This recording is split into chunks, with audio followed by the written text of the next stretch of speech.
Greetings and welcome aboard Zach Back's Carousel of Theme Parks podcast. Now, most carousels just go round and round without getting anywhere, but on this one, we'll be talking theme parks. And now, here's your host, Zach Back. Greetings and welcome to this week's episode of the Carousel of Theme Parks podcast. First of all, I'd like to apologize for the late upload of this episode. As I said on my Instagram page, this one has been a little bit more interesting than I once thought. I was halfway through doing some of the research on this one when I realized there's a lot more to it, and there's a lot of really good history and good story that goes along with Busch Gardens Williamsburg. So that's this week's episode, so let's go ahead and get started and get kind of into it. But thank you again for your patience in listening for this episode.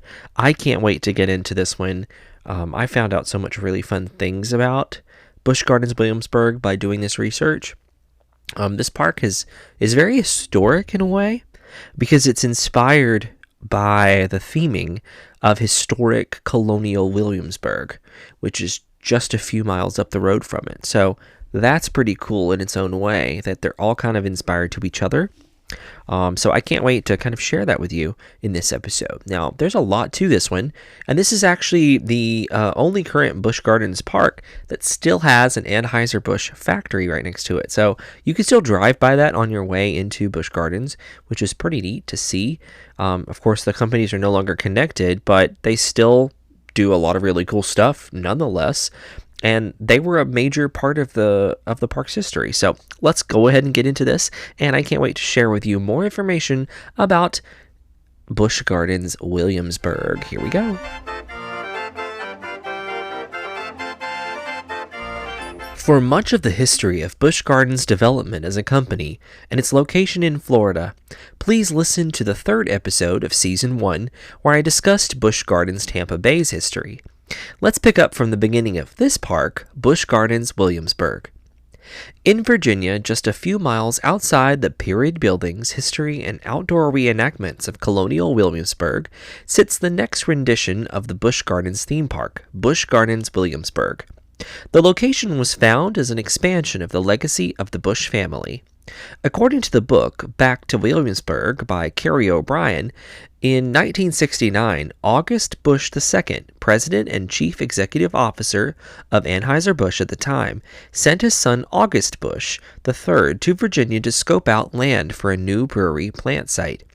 While he had his sights set on Newport News, Winthrop Rockefeller, then chairman of the board for the Colonial Williamsburg Foundation and governor of Arkansas, convinced Busch II to purchase 3,600 acres from Colonial Williamsburg on the James River.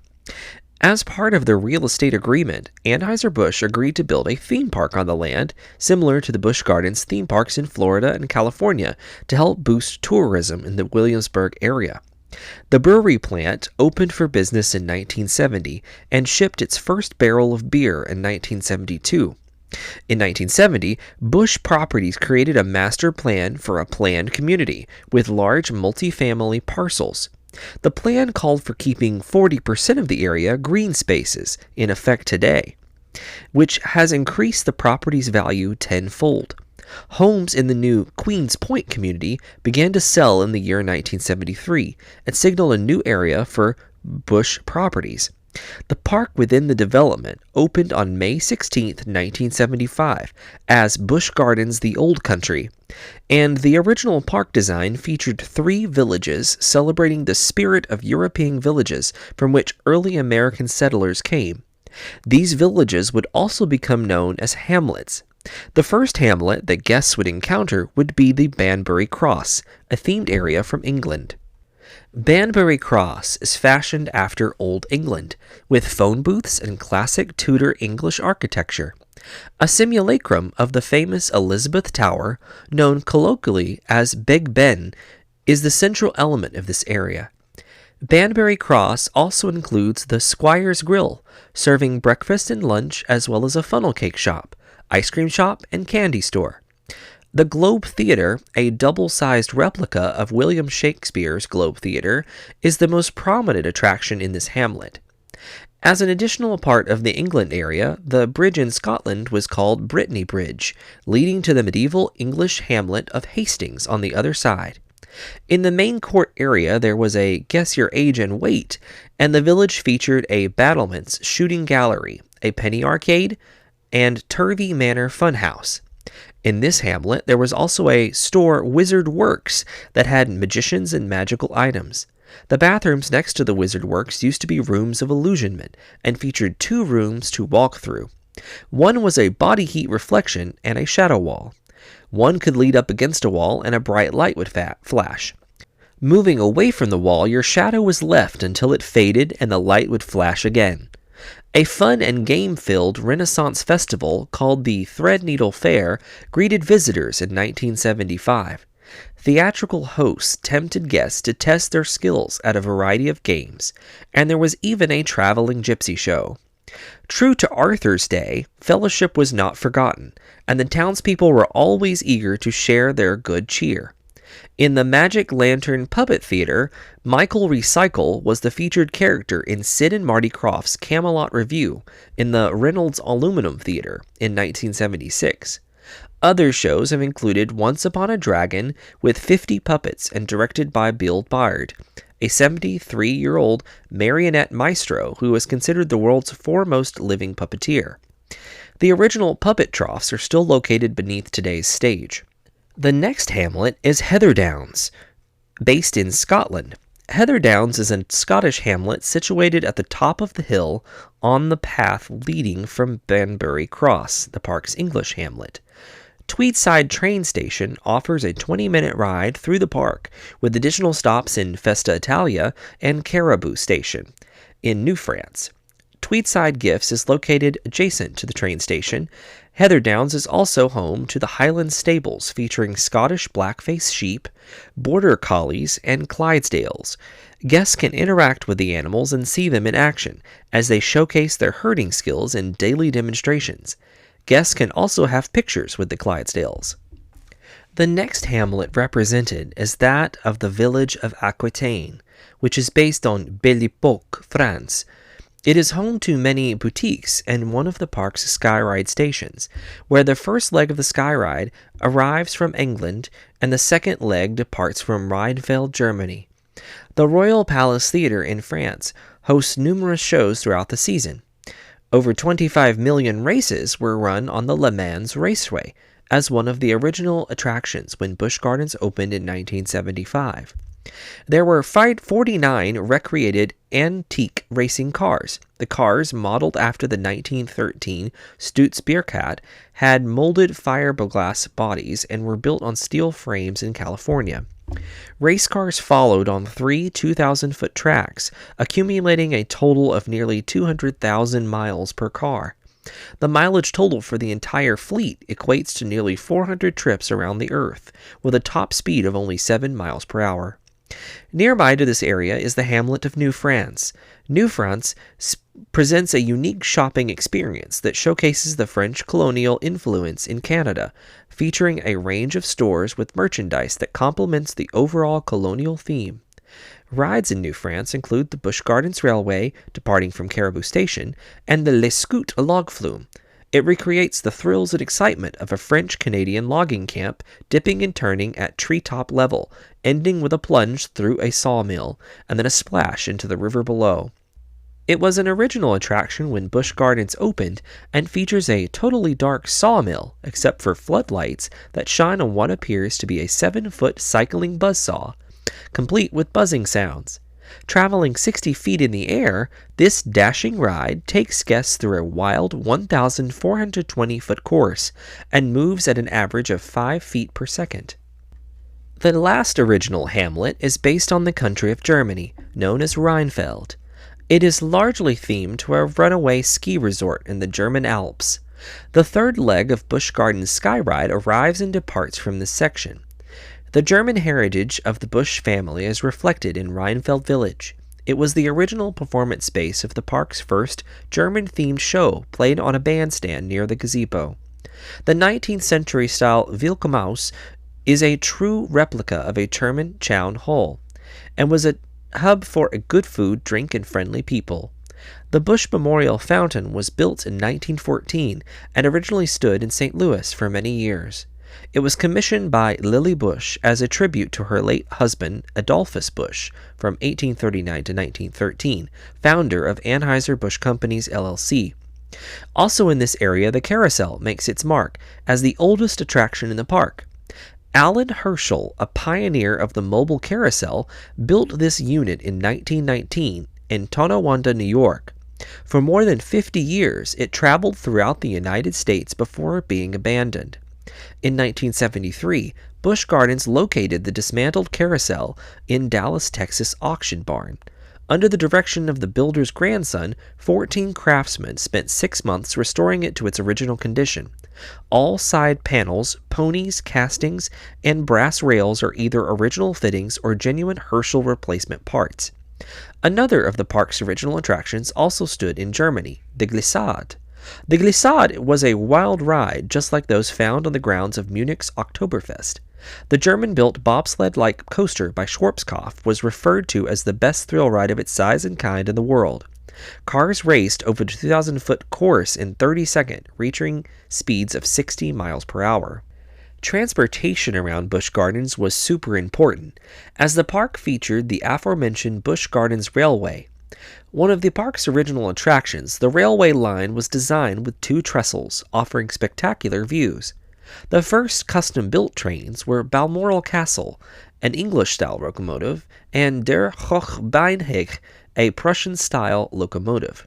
The original locomotive loop was nearly 2.5 miles, with 2 stations, and trains traveled an average of 10 miles per hour. In addition, the park also has the Sky Ride. Passengers travel to the following destinations: England, which was the Aeronaut Sky Ride, Aquitaine, which is the Blimp Debarcadere Sky Ride, and Rheinfeld, which is the Zeppelin Landing Sky Ride. It is the only ride of its type with a triangular layout. The sky-high mode of transportation provides guests with a 3-minute, 3,000 linear foot tour of the world's most beautiful park. Passengers enjoy views of 6 European countries while traveling nearly 80 feet in the air. It is the most popular ride in the park and has given more than 75 million rides since its opening in 1975. When the park originally opened, the Eagle One monorail also transported guests on a 7,150-foot oval track from Busch Gardens to the Anheuser-Busch Hospitality Center. Anheuser-Busch opened the Hospitality Center in 1974 to showcase their products. Guests could watch history videos about the company, receive complimentary samples of beer, and tour the brewery. Also, another of the park's original attractions was the Rhine River Cruise. As cruise boats wind through the 65-acre man-made river, riders enjoy a tranquil and relaxing experience. The original 7 boats were modeled after the earlier Rhine passenger steamers and had large non-functional side wheels. Today, the park has 3 boats. Also of interest, originally the park focused a lot of effort to immerse guests in the old Europe theme from the moment they stepped from their car, as a guest boarded a red double-decker buses using a special multi-level bus stop to carry them from the parking lots to their main entrance. The park soared above its expected attendance in the 1975 operating season. So Oktoberfest, a new section of the German village, was added in 1976. This grand hamlet included a 2,000-seat Munich-like festival hall of Das Festhaus, where food, drink, and Oompa music still abound, several new rides, and roller coasters, restaurants, and additional restrooms. Oktoberfest continues to capture the excitement of Munich's famous street festival. It was the first expansion to the original park layout and originally included Oktoberfest Bridge. One such addition was Das Katzen. Das Katzen is German for the kitten. Built by the Alan Herschel Company, the creator of the Busch Gardens Carousel, the coaster was a single train with 3 cars. Riders were arranged 2 across in rows for a total of 12 riders. Some of Das Katzen's supports were extended to accommodate its hillside location. Also part of the expansion was Die Wildkatz, a Schwarzkopf Wildcat steel coaster. The ride featured single-car trains with riders sitting 2 across and became a park favorite. After this major expansion year, it took a couple more years to design the next addition to the park, the Aero development, the Loch Ness Monster roller coaster in 1978. The Loch Ness Monster was the first double looping coaster in the world when it opened, and is the only one to this day. Stretching over 6 acres, the double-looping steel aerodynamics roller coaster was designed by renowned International Association of Amusement Parks and Attractions Hall of Fame member Ronald Toomer. The Loch Ness Monster was added in 1978 and was the first roller coaster to feature interlocking loops. The American Coaster Enthusiasts, otherwise known as ACE, organization was founded at this coaster. 1980 marked the year the park added another country, Italy, to the lineup. Known as San Marco, it is a recreation of a 17th century Italian hillside village and covers 9 acres. It completed the outer circle walkway around Busch Gardens. Included in Italy is Leonardo's Garden of Invention, which pays tribute to the genius of the 15th century artist and inventor Leonardo da Vinci. 1984 brought the next big thrill to the German area, the Big Bad Wolf by Aerodynamics. The coaster's debut, originally scheduled for April, was delayed until June so that trim brakes could be added to after the second hill because the trains were traveling faster than expected. The howl heard in the first lift of the Big Bad Wolf was added in 1985, and in 1992 Bavarian buildings were added to the Wolf's Village. The next major expansion happened in 1987 with the opening of Festa Italia, an expansion of Italy next to the village of San Marco. Themed around the fair celebrating Marco Polo's return to Italy from his famous visit to China. It contained many of the park's midway games, all with a fun and festive theme. The area also included an attraction known as the Sea Dragon. The Sea Dragon was a Mach Sea storm ride, featuring a center water fountain. The ride had a boat-shaped cars with red sails. Based on the ride's movement, guests could end up forward, backwards, and the feel of sensation of exciting swings. 1988 continued the growth and brought a soaking addition with Roman Rapids in Festa Italia. It is themed after a canal race through Roman ruins and leaves riders fully soaked after the ride. Also this year, an additional attraction opened in Festa Italia known as Gladiator's Gauntlet. A non-inverting Vekoma Canyon Trip attraction was a 46-foot-tall contemporary thrill ride with a 2-part boat-shaped vessel, which hung on 2 massive rotating cranks. As the ride began, the boat separated into 2 parts, and the passengers slid back and forth. When the rotation started, the boat began to move up and down as the ride swung high in the air.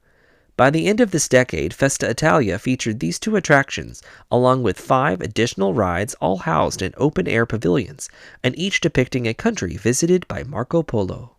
The 1990s was a decade of expansive growth for the park, with an array of new attractions opening and favorite attractions closing.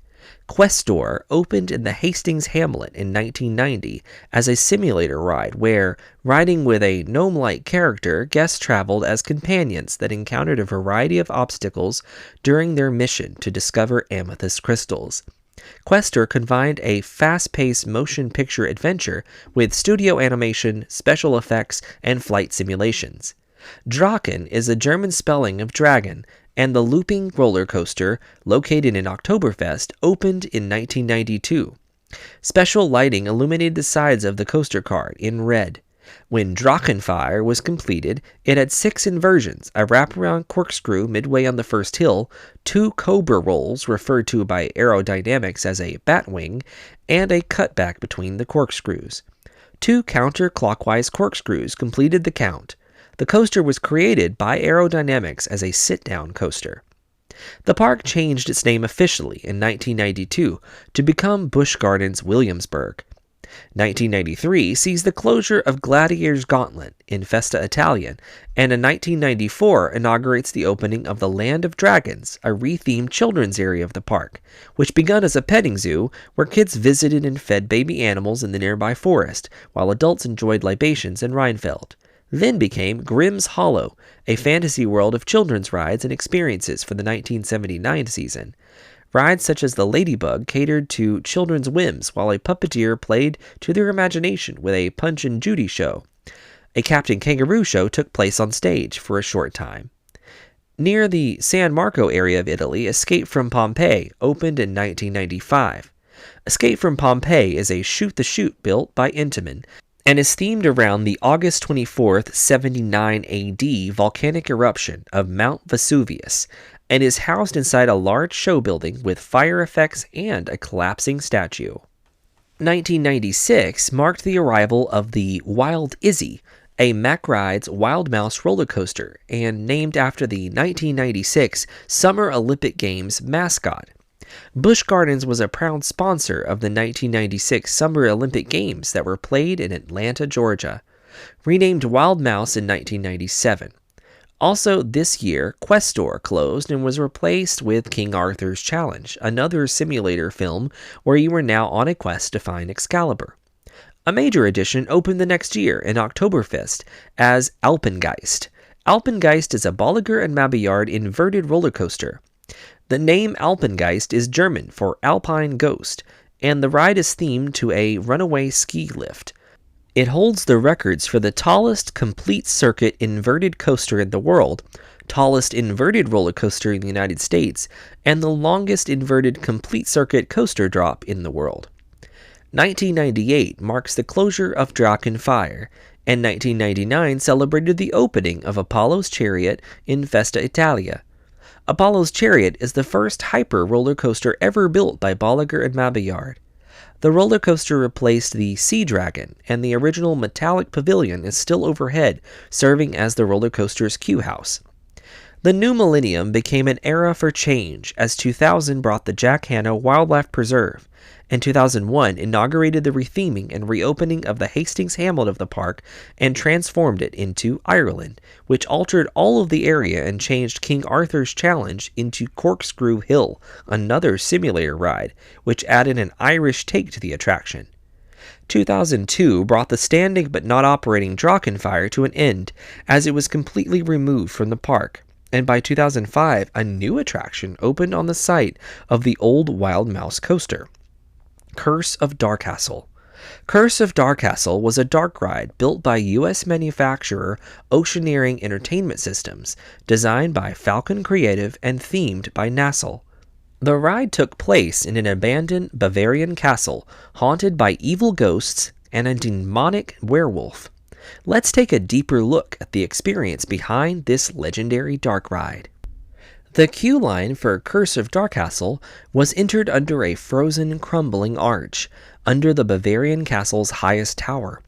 2 wolf statues were standing at the end of the arch. It then weaved through the outdoor courtyard of the castle. The line weaved around a statue of 3 howling wolves covered in ice and aged as copper. As guests entered in the hallways within the palace, flickering candelabras lit the way into a large circular stone chamber in which the pre-show was projected using simple animation as a heavily accented voice told the tale of the castle's haunted past.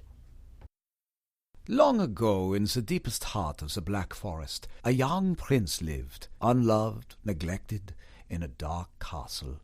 Like the ghostly horrors that always grow in secret shadows, Prince Ludwig grew to be a troubled child.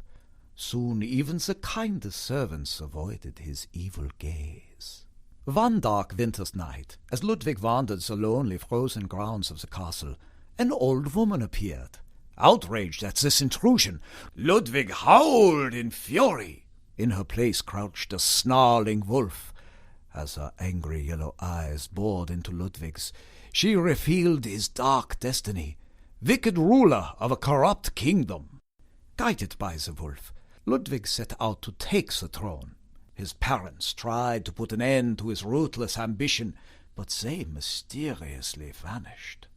Mad little Ludwig became king and transformed the castle into an impenetrable fortress with secret passageways to terrify his guests. Soon the treasury was empty. King Ludwig's advisors tried to overthrow him, but he just laughed and threw a lavish winter festival in their honor. That night Mad Ludwig led his guests on a tour of the castle in his fleet of golden sleighs. No one knows what really happened, but they say the walls echoed with terror. The next morning, the sleighs were found in their stalls, but no one ever found Ludwig or his party guests. And to this day, the castle remains frozen in time.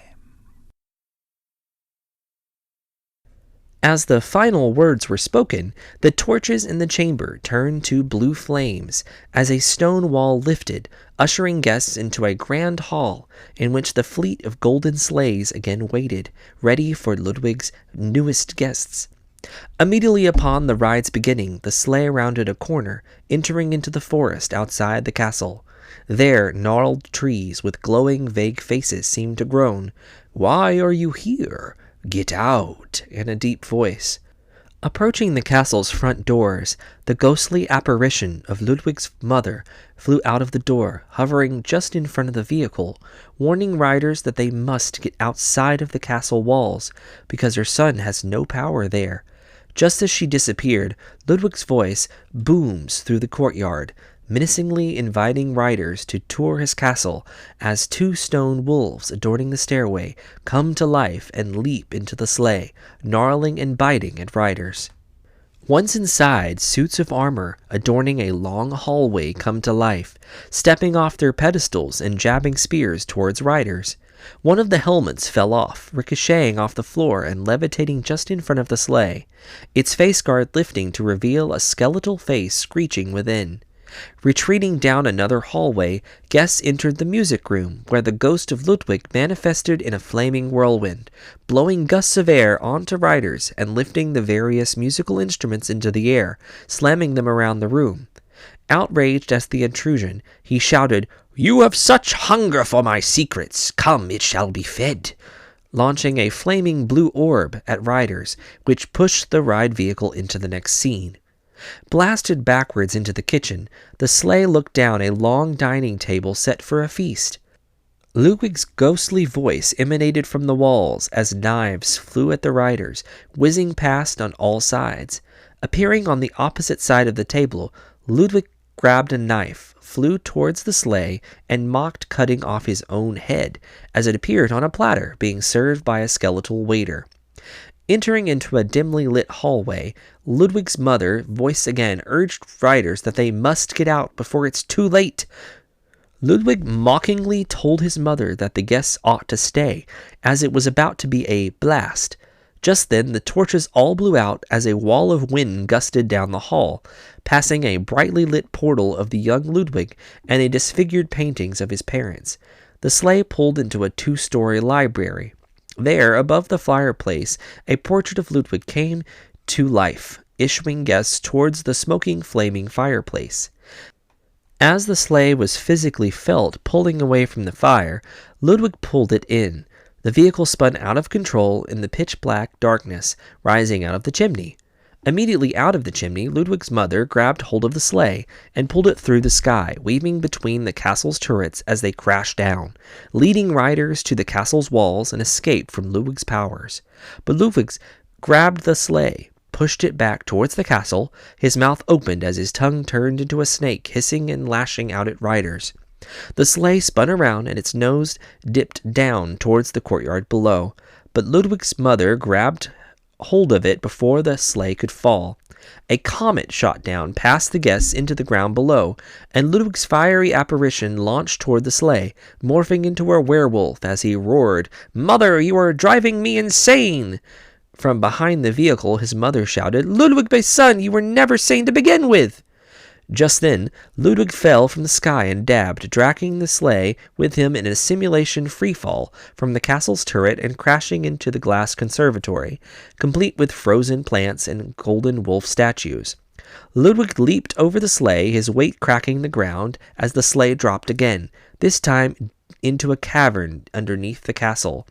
The cave walls depicted ghostly faces with glowing eyes and mouths. Rounding the corner, Ludwig's werewolf figure burst down a door, leaping towards the car with his claws outstretched. His mother laughed, shouting, "They are beyond your reach!" leaving the castle's walls and thus forfeiting his eternal soul. Ludwig turned to ice and shattered, spraying riders with water. His voice echoed through the hall. "You'll never escape!" as the sleigh turned to the Great Hall and guests disembarked. The attraction garnered immense positive press for the park due to its intricate design and theming, placing it as the most advanced dark ride in the park throughout its history. The rest of the decade continued with positive experiences, when in 2006 the park changed its name again to become Busch Gardens Europe, and in 2007 the park introduced Griffon into the New France area of the park. Griffon is a Bolliger and Mabillard dive coaster and replaced the Le Mans Raceway, one of the opening day attractions for the park. The park once again changed its name in 2008, again, to become just Busch Gardens, although it still goes by Busch Gardens Williamsburg to this day. 2009 marked a milestone for the park, as Sesame Street Forest of Fun opened near the England area. The Big Bad Wolf would be closed by the end of the season, and Busch Gardens Williamsburg is sold to Blackstone Group and ownership changes to be called SeaWorld Parks and Resorts. 2010 changed Corkscrew Hill again into Europe in the Air, and by 2012 another roller coaster made headlines, Verbolten. Verbolten is a Zierer multi-launched, partially enclosed steel roller coaster. The concept was jointly designed by the park's creative design team and by Zierer of Germany. Verbolten is a play on words of the German word verboten, which translates to forbidden in English. The ride was inspired by the Autobahn, the German highway system. As shown in the teaser video, a car takes a leisurely trip down the Autobahn, but suddenly lightning strikes the car and causes it to drive into the Black Forest, a forbidden forest in which the ride takes place. The dark forest encounters weather changes such as lightning, as shown in the video. The queue and station are themed as a motor tours agency owned and operated by the brother and sister team of Goethe and Gunther Schwarzwald. A portion of the queue is decorated as Gunther's office, which houses such curious items as plant samples, monitors, and the luggage of the unlucky tourists who have come before. The station house is themed as a garage, where riders board trains that resemble stretched roadsters in one of 5 colors.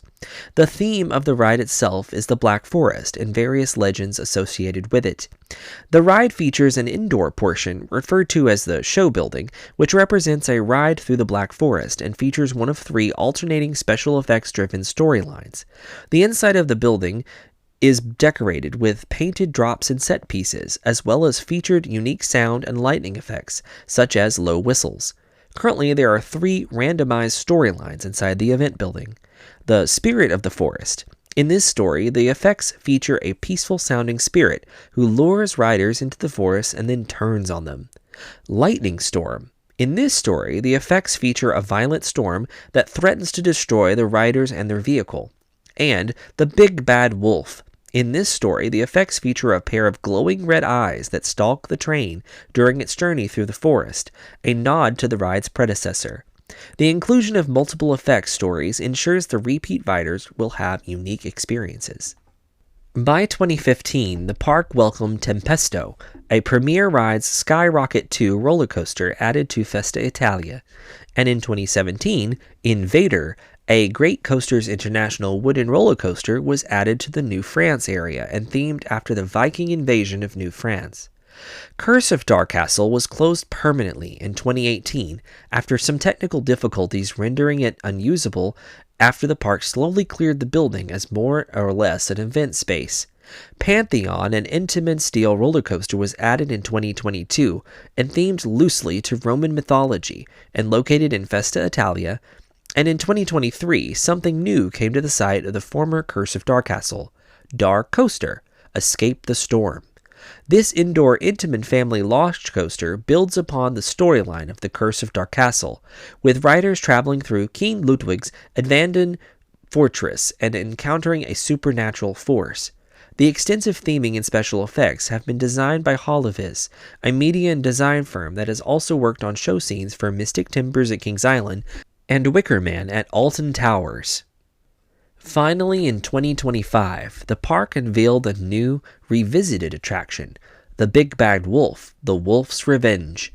The coaster opened on May 23, 2025, and is the spiritual successor to the original Big Bad Wolf. It was designed by Swiss firm Bolliger and Mabillard and is the second model of its kind in the United States, with the first being Phoenix Rising at Busch Gardens, Tampa. It was built on the site of the former Drachenfeier, which closed in 1998, but had been removed in 2002. Busch Gardens Williamsburg has been an iconic park through its history, and will continue to remain as such as long as people are still as fascinated by the old world. In a way, Busch Gardens Williamsburg is inspired by the charm and history of the nearby Colonial Williamsburg, and Colonial Williamsburg plays off of the charm of the old European themes of Busch Gardens. Both locations complement each other in the beauty of this Virginia setting. Today, the park continues to host a variety of seasonal events such as Hallow-Scream and Christmas Town, and also has several opening day attractions still in operation. Through the winding paths and steep hills of the park, guests can still explore the depths of this beautiful theme park on the outskirts of the historic Williamsburg, Virginia.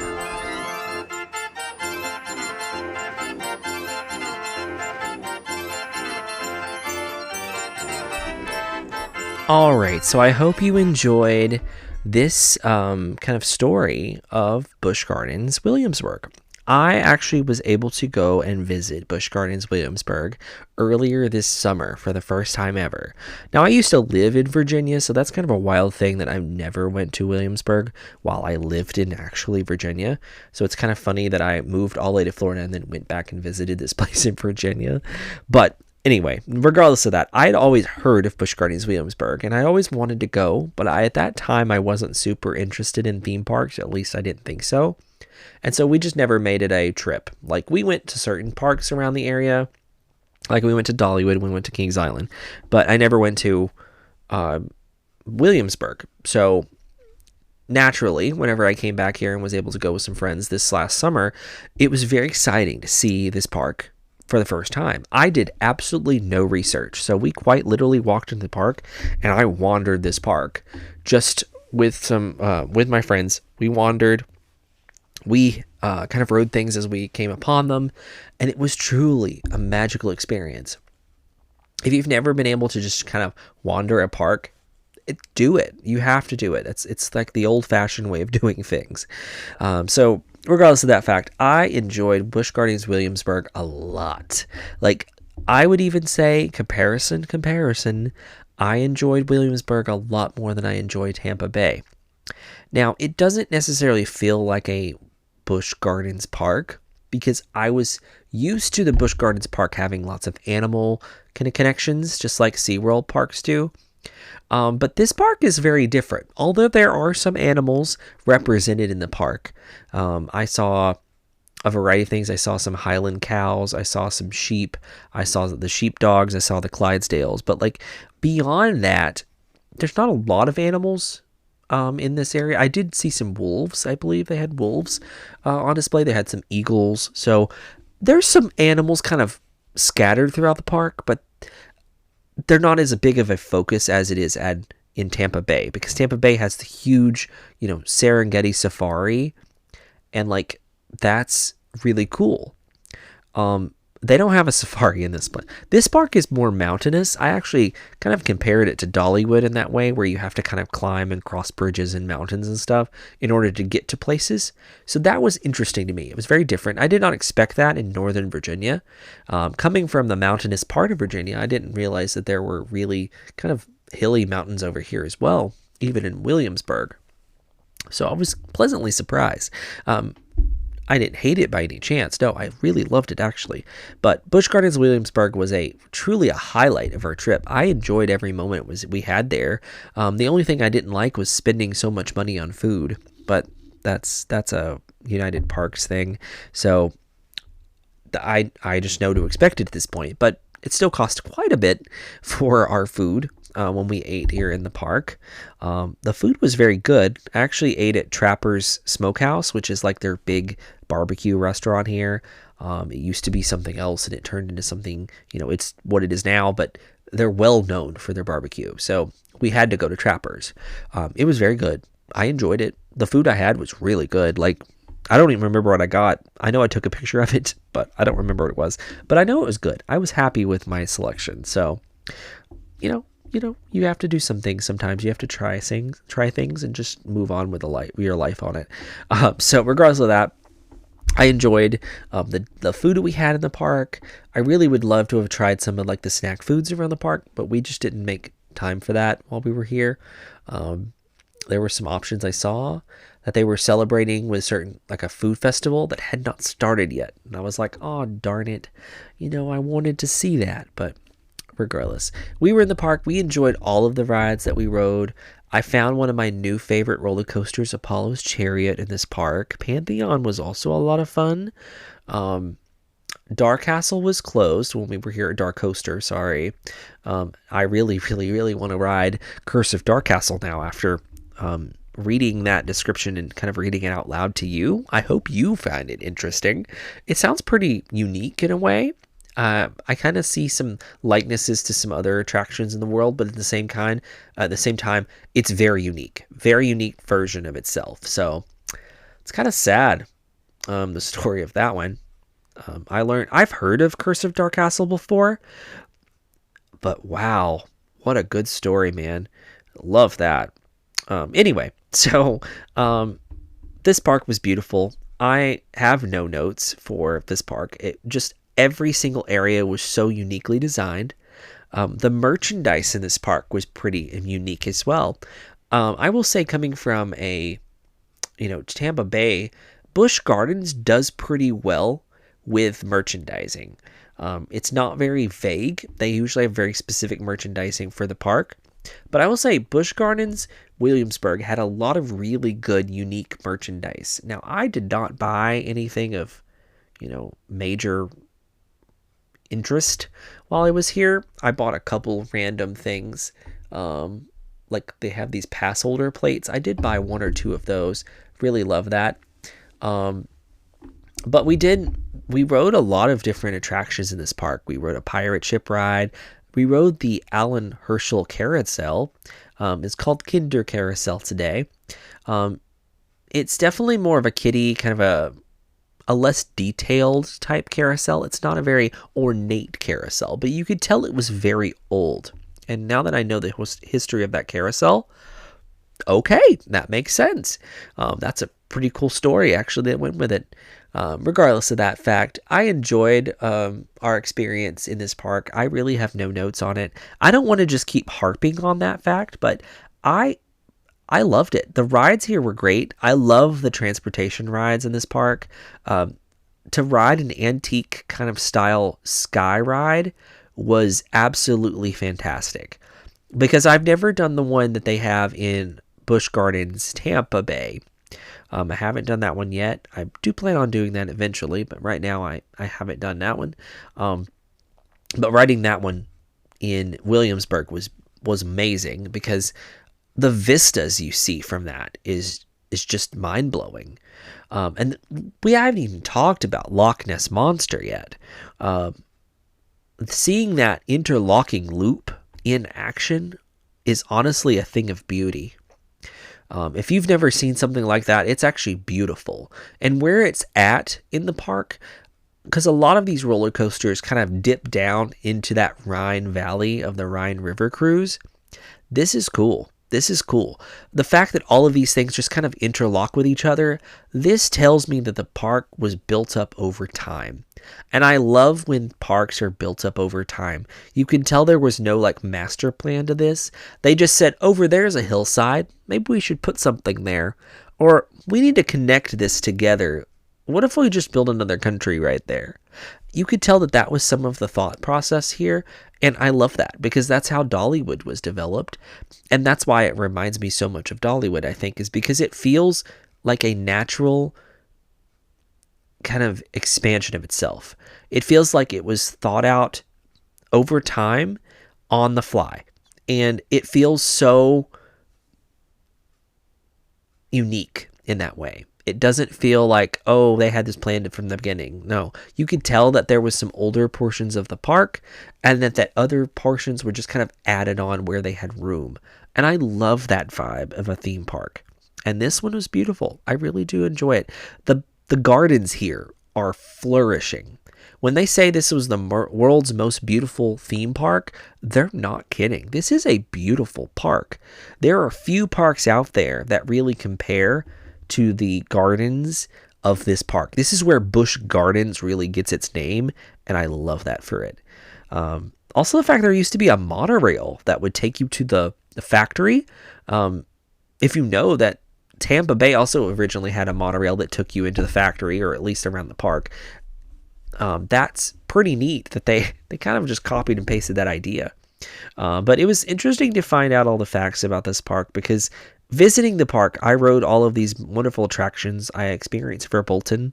I experienced all of these things, and I love them all. I have no negative notes. Big Bad Wolf was beautiful, because I was actually able to catch that one when it opened. So it's opening year 2025. I was able to ride Big Bad Wolf, The Wolf's Revenge. Beautiful ride, absolutely beautiful ride. You can definitely tell that they pulled a lot of inspiration from the original, especially after reading the history of the original. Beautiful. So regardless of that fact, I think I'm just going to wrap it up. I don't see any need to keep talking about this park, because it's just beautiful. Go see it. Go ride the rides here. Go experience it. I have to get back so I can ride Dark Coaster.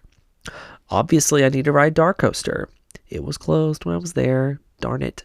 But I need to ride Dark Coaster after reading about Curse of Dark Castle. Yeah. So I hope you enjoyed this episode of the Carousel of Theme Parks podcast and our episode on Busch Gardens Williamsburg. A little bit more information about this episode. A lot of this episode was pulled from various sources around the internet, because honestly, there's not really a good singular location anywhere on the internet I was able to find, even Wikipedia, where all of the information is presented in a neat little nice kind of linear format. I had to kind of pull information from all over the place to get this episode together, which is why it took me a few extra days, because I was finding out information and pulling things from all over the place. So thank you for taking the journey with me. I also want to say very specifically that the actual track from the speaker talking about the history or the story of the Curse of Dark Castle, that little snippet of audio is directly from the ride audio, kind of like YouTube. So I will link that in the description. So if you want to listen and see the actual visuals that go along with that, that was the pre-show. So someone actually filmed a very good film version of the pre-show, and that's what we were hearing there in that very thick kind of German accent. That was not me. So if you got this far and thought that was me and thought I really got good at voice acting, then thank you, I guess. I feel so honored. But if you got this far and you realize, oh, it wasn't Zach, I thought that was him. Well, now you know it wasn't.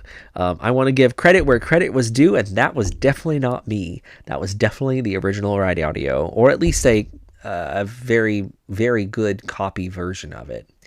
So regardless of that fact, thanks for listening to the Carousel Theme Parks podcast for this episode. I will include my next little segment here with kind of our sources, and I'll talk about some of the individual places I found information for this episode, and we'll see you on the next ride around the carousel. And I promise you that next one's going to be a really good one too, because it's going to be absolutely fantastic. I can't wait for that episode. But I'm going to split this episode, or split the season up a little bit in half because of the holiday season. So the next episode is actually going to be Disneyland. So I'm finally covering a Disney park. I know you're probably in there going, finally. But Disney is there's so much information on Disney parks, and I don't want to really get too deep in the weeds. So I'm going to do a lot of extra cross-checking of my information to only include the kind of iconic key details that you need to know kind of like an hour-long total episode of the history of Disneyland. So that's what my goal is. I'm going to give me a few weeks to figure this out. But I do have another episode. We're going to do another Chit-Chat episode probably next week or coming up later this week, whenever this episode finally releases. And that's where we'll kind of cover some additional things. So check out the sources up next. Also remember just check us out on the next Ride Around the Carousel. We'll see you soon. I hope you enjoy this episode, and we'll see you soon. Bye.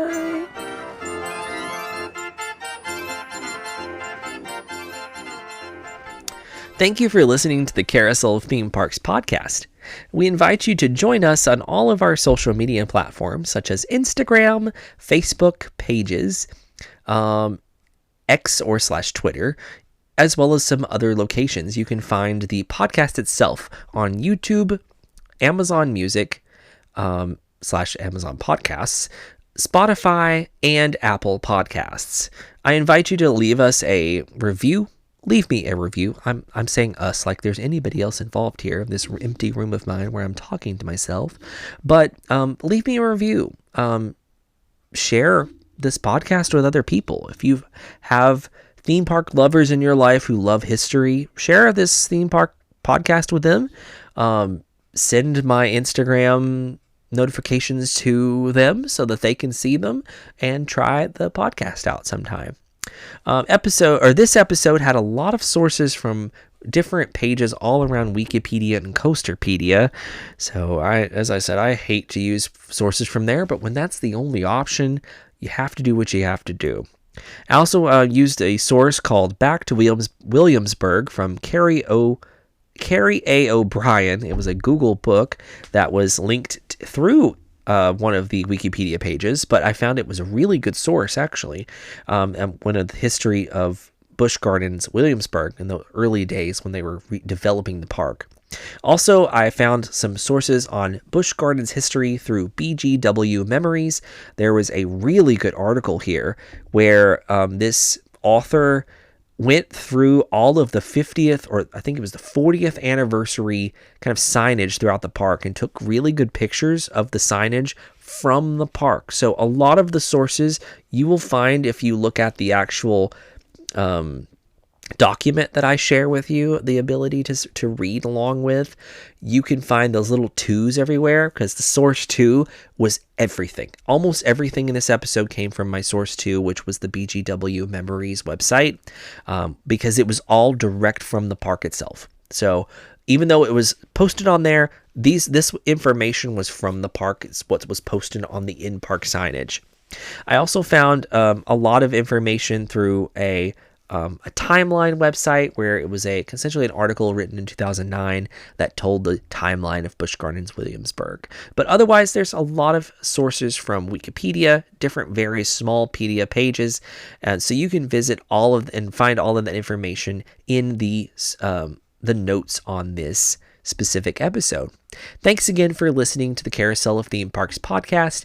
I invite you to do your own research when you're looking into theme parks and listen to some of mine, but realize that sometimes I do make some mistakes.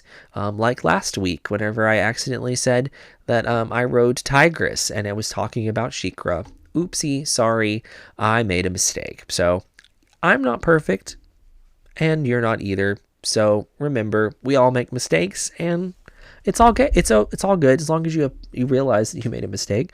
But thank you again for listening to the Carousel of Theme Parks podcast. I hope you have a great week, and we will see you on the next episode. As I said, I'm planning to release the next episode will be on Disneyland, the original in California, and it will be out in a few weeks. I don't really have a timeline on that one, but the next actual episode I will be publishing will be a Chit-Chat episode.